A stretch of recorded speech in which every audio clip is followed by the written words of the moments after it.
हौसला होना चाहिए, शुरुआत तो कभी भी की जा सकती है। Hi friends, welcome to all of you on your on YouTube channel maths zone अड्डा। डियर फ्रेंड्स, लास्ट वीडियो में हमने एक्सरसाइज 9.1 का क्वेश्चन नंबर 15 देखा था। आज की इस वीडियो में हम इसी एक्सरसाइज का लास्ट क्वेश्चन देखेंगे। तो चलिए बिना किसी देरी के सीधा क्वेश्चन की बात कर लेती हूँ। बच्चों, क्वेश्चन ये कहता है कि एक टावर है और उस टावर के टॉप का एंगल ऑफ एलिवेशन जो है वो कुछ इस तरीके से है कि अगर टावर के बेस की बात करूं तो टावर के बेस से ग्राउंड के ऊपर कुछ डिस्टेंस पर, ठीक है, ग्राउंड के ऊपर कुछ डिस्टेंस पर क्या बन रहा है, टावर के टॉप का एंगल ऑफ एलिवेशन बन रहा है। और वो डिस्टेंस कैसी है बेस से, एक तो कहता है एक पॉइंट तो इससे 9 मीटर की दूरी पर है और दूसरा पॉइंट इसी टावर के बेस से 4 मीटर की दूरी पर है। तो मैं मान लेती हूँ यहाँ पर कोई पॉइंट ए है जो कि 4 मीटर डिस्टेंस पर है इस टावर से, और टावर को मैं मान लेती हूँ सी डी कोई टावर है हमारा और इसके बेस से कोई पॉइंट 4 मीटर दूरी पर ए है। उसके बाद कहता है इसके बाद इसी बेस से 9 मीटर की दूरी पर, इसी बेस से 9 मीटर की दूरी पर कोई दूसरा पॉइंट है और कहता है बच्चों कि इन दो पॉइंट्स पर टावर का एंगल ऑफ एलिवेशन जो बन रहा है वो कॉम्प्लीमेंट्री है। डियर स्टूडेंट्स, कॉम्प्लीमेंट्री एंगल क्या होते हैं, सबसे पहले आपको ये पता होना चाहिए।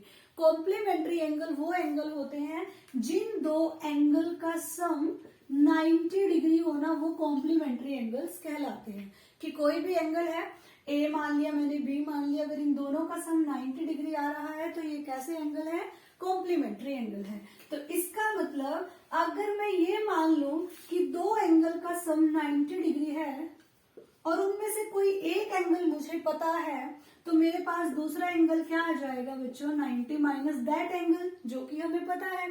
तो इसी प्रकार हम इस क्वेश्चन में मानेंगे कि अगर इन दोनों एंगल्स का सम 90 डिग्री है, यानी ये कॉम्प्लीमेंट्री है, तो अगर मैं ये मान लूं कि सी से ये कोई एंगल E है, ठीक है, सी से जो एंगल ऑफ एलिवेशन बन रहा है E पॉइंट पर, वो हमारा थीटा है। अगर बच्चों ये एंगल थीटा है और यहाँ A पर जो एंगल बनेगा उन दोनों का सम 90 होगा, तो इसका मतलब अगर ये थीटा है तो ये क्या होगा आपका 90 माइनस थीटा होगा। तो इस क्वेश्चन में जो स्पेशल थिंग थी वो यही थी, डायरेक्ट एंगल ना देकर आपको एक वर्ड दिया गया कि वो एंगल जो बन रहे हैं, एंगल ऑफ एलिवेशन जो है वो क्या है बच्चों, कॉम्प्लीमेंट्री है। और कॉम्प्लीमेंट्री क्या होते हैं कि दोनों का सम 90 डिग्री हो, अगर एक थीटा है तो दूसरा 90 माइनस थीटा होगा। अब आगे ये कहता है कि प्रूव करो कि इस टावर की हाइट जब आप निकालोगे तो वो 6 मीटर आएगी। बच्चों, अभी हम मान लेते हैं कि इस टावर की हाइट जो है ना वो h मीटर है और हम इसको निकालेंगे। अगर निकालने के बाद ये 6 मीटर आ गई तो हमने प्रूव कर दिया कि हाँ यही होगी, ठीक है। चलिए अब जो हम लेट करते हैं वो लेट कर लेते हैं कि let C D is equal to h metre height of tower. क्या मान लिए हमने, हाइट ऑफ टावर जो कि हमें निकालनी है। आगे हम कहेंगे angle C E D is equal to theta and angle C A D is equal to 90 degree minus theta, which both are complementary angles. उसके बाद हम क्या कहेंगे, ए डी हमें गिवन है 4 मीटर और ई डी हमें गिवन है बच्चों 9 मीटर। अब आप कहोगे कि हमें वही फिर से दो ट्राइंगल नजर आ रही है जैसा कि हम हर क्वेश्चंस में करते आ रहे हैं। एक बार हम बात कर लेंगे in triangle CED, complete triangle में।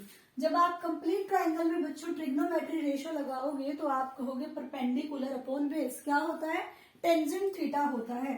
तो आप कहोगे C D upon E D is equal to tangent, और आपको थीटा इस केस में क्या माना हुआ है, थीटा ही माना हुआ है, तो हम इसको लिख लेते हैं थीटा। अब नेक्स्ट स्टेप में हम क्या करेंगे, सीडी की वैल्यू हमने h मानी है और ईडी हमें 9 गिवन है। ये किसकी इक्वल हो गया बच्चों, टेंजेंट थीटा के। ये हम मान लेते हैं हमारी इक्वेशन 1 है, ठीक है। क्योंकि हमारे पास ना तो थीटा की कोई वैल्यू है कि मैं टेंजेंट की जो भी वैल्यू आएगी वो रख के क्रॉस मल्टीप्लाई करके एच निकाल लूं। तो इसका मतलब हम सेकेंड ट्राइंगल में बात करेंगे कि वहां से कुछ हो पाता है क्या। आप कहोगे सेकेंड ट्राइंगल इन ट्राइंगल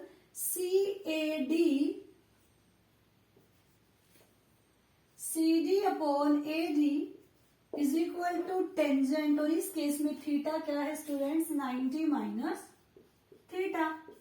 अभी आप कहोगे कि CD की वैल्यू तो वही H है और AD हमें 4 गिवन है, और राइट हैंड साइड में जो टेंजेंट 90 माइनस थीटा है, हमने 8th चैप्टर में बेसिक में सीखा था कि हम एक ट्रिग्नोमेट्री को दूसरे रेशो में कैसे चेंज कर सकते हैं। कैसे, अगर 90 माइनस थीटा एंगल हो किसी भी ट्रिग्नोमेट्री फंक्शन के साथ, जैसे टेंजेंट 90 माइनस थीटा किसके इक्वल होगा, कोट थीटा के, sine 90 minus theta cos theta के, cos 90 minus theta sine theta के। ऐसे मैंने आपको एक बेसिक क्लास कराई थी, जिस बच्चे ने नहीं देखी हो, नहीं समझ आया हो ये कैसे बोल रही हूँ, मैं नीचे डिस्क्रिप्शन में बेसिक क्लास की लिंक प्रोवाइड करा दूंगी, पहले जाइए एक बार उसको विजिट कर लीजिए। चलिए हम यहाँ टेंजेंट 90 माइनस थीटा की जगह क्या लिख देंगे बच्चों, कोट थीटा लिख देंगे। क्या लिख देंगे, कोट थीटा। अब आप कहोगे मैम हमारे पास एक आ गई इक्वेशन 1 और दूसरी आ गई इक्वेशन 2, हम इसमें अब क्या कर सकते हैं। पहले क्वेश्चंस में तो हम ये करते थे, यहां से भी h की वैल्यू आ गई मान लेते और यहां से भी h की वैल्यू आ गई, उनको इक्वेट कर देते थे तो हमारा काम चल जाता था। बट इस क्वेश्चन में हम देखेंगे, अगर मुझे h फाइंड आउट करना है ना, तो मुझे टेंजेंट और कोट थीटा अपने पास नहीं चाहिए। अपने माइंड में कैलकुलेट करो कि हम इनको कैसे कैंसिल कर सकते हैं। डियर स्टूडेंट्स, आपको एक रिलेशन याद होगा कि कोट थीटा किसका रेसिप्रोकल होता है, टेंजेंट थीटा का, यानी मैं कोट थीटा को लिख सकती हूँ 1 upon tangent theta. That means अगर ये टेंजेंट थीटा इस कोट थीटा की मल्टीप्लाई में आ जाए ना, तो ये एक दूसरे से कैंसिल हो जाएंगे, क्योंकि मैं कोट थीटा को लिख दूंगी 1 अपॉन टेंजेंट थीटा। तो इसका मतलब हमें समझ आया कि हमें इक्वेशन 1 को और इक्वेशन 2 को आपस में मल्टीप्लाई करना होगा। तो हम कहेंगे बाय इक्वेशन 1 एंड 2 आप कहोगे h upon 9 multiply h upon 4, left hand side की मल्टीप्लाई लेफ्ट हैंड साइड के साथ और राइट हैंड साइड की मल्टीप्लाई राइट हैंड साइड के साथ। अब आप नेक्स्ट स्टेप में क्या करोगे, मैं यही करके दिखा रही हूँ, ध्यान से देखना। कोट थीटा को हम क्या लिख सकते हैं, 1 अपॉन टेंजेंट थीटा। इधर ये टेंजेंट थीटा से टेंजेंट थीटा कैंसिल हुआ और हमारे पास यहाँ पर क्या बचा, खाली 1। जब आप लेफ्ट हैंड साइड वालों को करोगे बच्चों, न्यूमरेटर की न्यूमरेटर के साथ और डेनोमिनेटर की डेनोमिनेटर के साथ, जब आप h की h से मल्टीप्लाई करोगे तो आपके पास ऊपर क्या आ जाएगा, h स्क्वेयर, क्योंकि h की पावर 1 और मल्टीप्लाई h की पावर 1, जब बेस सेम होती है तो पावर ऐड हो जाती है। उसके बाद जब आप डेनोमिनेटर में 9 की 4 से करोगे तो आपके पास कितना आ जाएगा बच्चों, 36। अब इस 1 के नीचे भी 1 मान लो और इनकी आपस में क्रॉस मल्टीप्लाई कर दीजिए। आपके पास क्या आएगा, यहां से h square is equal to 36। अब हमें तो खाली h की वैल्यू चाहिए, उसका स्क्वायर नहीं चाहिए। तो हम क्या करेंगे कि हम इसको उधर ले जाएंगे और हमारे पास ये क्या बन जाएगा, √36। आपको पता है जब इधर से स्क्वायर राइट हैंड साइड में जाता है तो वो स्क्वायर रूट बन जाते हैं। अब आप सबको पता है कि हम इसको क्या लिख सकते हैं, 6 का स्क्वायर और अंडर द रूट, और स्क्वायर से रूट कैंसिल हुआ तो आपके पास हाइट कितने मीटर आ गई, 6 मीटर। यही हमें प्रूव करना था, तो हम लिख देंगे हैंस प्रूव्ड। बताइए आपको ये चीज अच्छे से क्लियर हुई कि हमने क्या किया। एक बार फिर से रिपीट कर देती हूँ।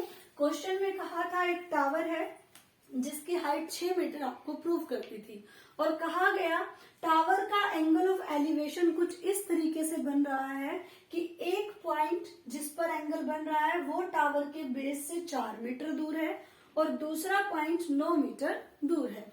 फिर कहता है कि वो दोनों एंगल ना, जो एंगल बन रहे हैं, एंगल ऑफ एलिवेशन बन रहे हैं, वो कॉम्प्लीमेंट्री है। कॉम्प्लीमेंट्री मैंने आपको बताया जिन दोनों एंगल्स का सम 90 डिग्री होता है, यानी अगर एक थीटा होगा तो दूसरा 90 माइनस थीटा होगा। फिर हमने इन दोनों ट्राइंगल्स हमें नजर आई, दोनों ट्राइंगल में ट्रिग्नोमेट्री रेशियो लगाया, वहां से जो रिलेशन आया उसको हम कैसे टैकल कर सकते हैं, हमने अपना माइंड लगा के उसको किया। उसके बाद फाइनली हमने देखा हाइट की वैल्यू वही आई जो हमें प्रूव करनी थी, तो हमने लिख दिया हैंस प्रूव्ड।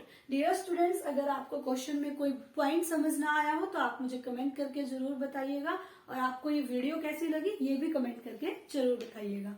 अगर आप मेरे इस चैनल पर नए हो तो चैनल को सब्सक्राइब कर लीजिएगा, बेल आइकन को प्रेस कर लीजिएगा, ताकि आपको मेरी डेली वीडियोस की नोटिफिकेशन मिलती रहे।